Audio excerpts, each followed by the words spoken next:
There's a moment most people know but rarely talk about. You started something with real energy, a project, a habit, a goal, a version of yourself you were finally going to become. And for a while, it felt alive. You woke up thinking about it, you made progress, you felt like someone who follows through. And then one morning, the feeling was just gone. Not because something terrible happened, not because you failed.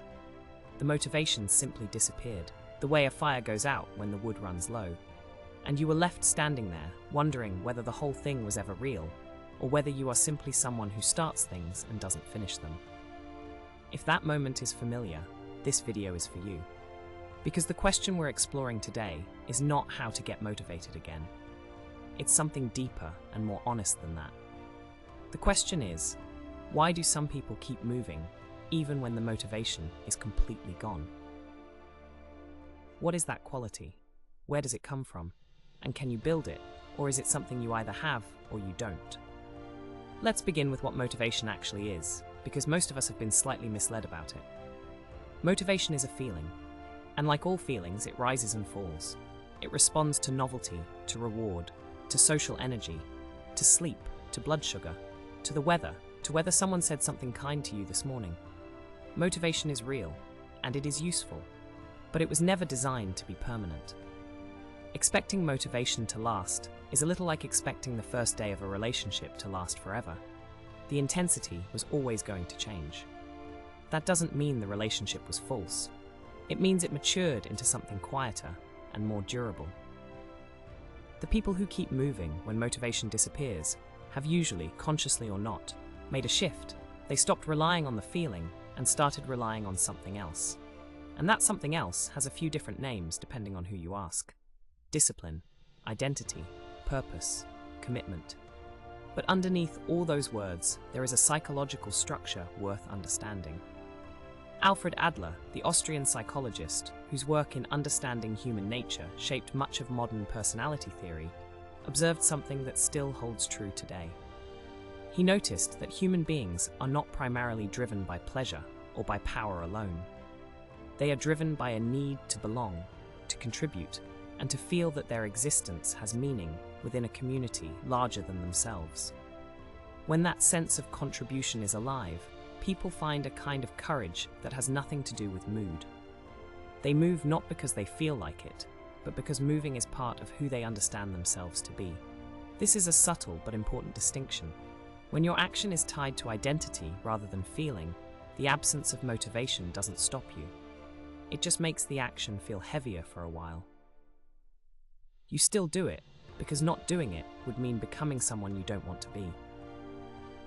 James Allen, writing in the early 20th century, described something similar when he explored the relationship between thought and character. He suggested that what a person consistently does reveals what they truly believe about themselves, far more than what they say or intend. The person who keeps going during difficulty is not necessarily tougher or more gifted. They have simply built a self-image that includes the act of continuing. Their persistence is not heroic. It is, in a quiet way, inevitable, because stopping would feel like a betrayal of themselves.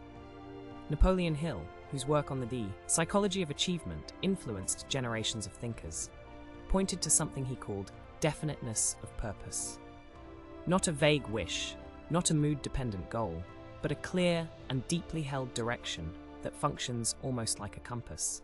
When you know with real clarity what you are moving toward and why it matters to you, the absence of motivation becomes less catastrophic. You don't need to feel inspired to follow a compass. You just need to know which direction is north. But here is where it gets more psychologically honest, because not all persistence is healthy, and it's worth naming that. Adler also observed that feelings of inferiority, which are a normal part of human experience, can push people in very different directions. Some people shrink. They stop trying before they fail, because failure would confirm the fear they already carry. Some people prove. They push relentlessly, not towards something meaningful, but away from the feeling of being not enough. Some people please. They keep going, not because of their own values, but because they are terrified of disappointing others. And some people dominate, turning their drive into control over others as a way of managing their own inner insecurity. None of these patterns are persistence in the truest sense. They are motion driven by fear rather than by meaning. And the difference matters, because fear-driven motion tends to exhaust itself. It burns hot and then collapses. It achieves things, sometimes impressive things, but it rarely produces peace. Real persistence, the kind that outlasts motivation, tends to feel different from the inside. It is quieter. It doesn't need an audience. It doesn't require constant validation. It can sit with discomfort without catastrophizing. It can rest without guilt and return without drama. It is, in Adler's framing, the natural expression of someone who has found a way to contribute that aligns with their own sense of worth. So, how does a person build this? Not overnight, and not through willpower alone. One of the most grounded things you can do is to separate the action from the feeling. This sounds simple, but it runs against a lot of what we've been taught. We tend to believe that we should feel ready before we act, that motivation should precede movement. But the psychological evidence suggests the opposite is often true. Action creates momentum, and momentum creates a new kind of feeling. Not the electric feeling of fresh motivation, but something steadier, a sense of agency, a quiet confidence that comes from having done the thing even when you didn't want to. Another piece is to make your goal about contribution rather than achievement. This is Adler's insight, translated into daily life. When you are working towards something that serves only your ego, the absence of external reward or recognition can hollow out your motivation quickly. But when your work is connected to something or someone beyond yourself, when it contributes to a relationship, a community, a craft, a future version of the world, it carries a different kind of weight. It becomes harder to abandon, not because you are forcing yourself, but because it means something. And perhaps most importantly, examine the story you tell yourself about who you are. Not the story you perform for others, but the one you whisper to yourself in the quiet moments.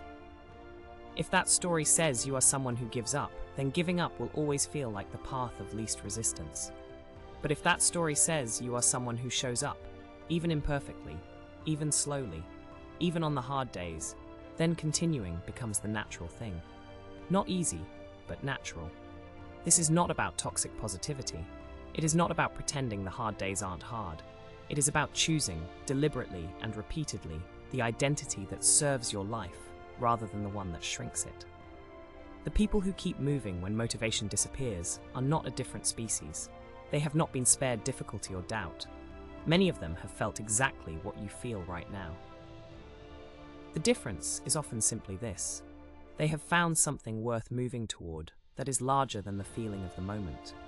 And they have practiced, enough times, the act of moving anyway. You don't have to feel ready.